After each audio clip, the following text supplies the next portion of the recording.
పక్క రాష్ట్రమైన ఆంధ్రప్రదేశ్లో పెద్దలు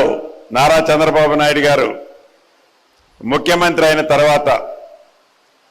తెలంగాణలోని క్యాపిటల్ హైదరాబాద్కు సంబంధించి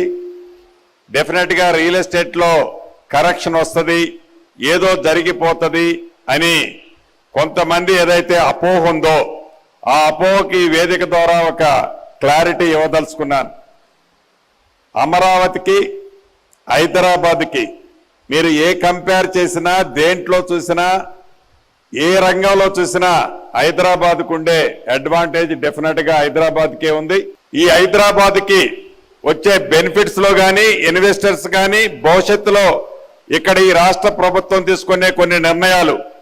హైదరాబాద్ డెవలప్మెంట్ విషయంలో ఈ సుందర నగరంగా తీర్చిదిద్దే దాంట్లో అది RRR విషయంలో కానీ, రీజనల్ రింగ్ రోడ్ విషయంలో కానీ, మెట్రో రైలు ఎక్స్టెన్షన్ చేసే విషయంలో కానీ, మూసీ ఫ్రంట్, మూసీ రివర్ని డెవలప్మెంట్ చేసే విషయంలో కానీ, రింగ్ రోడ్డుకి కనెక్టివిటీ రోడ్లు, లింక్ రోడ్లు మరిన్ని గౌరవ ముఖ్యమంత్రి రేవంత్ రెడ్డి గారు ఇప్పటికే వాటి మీద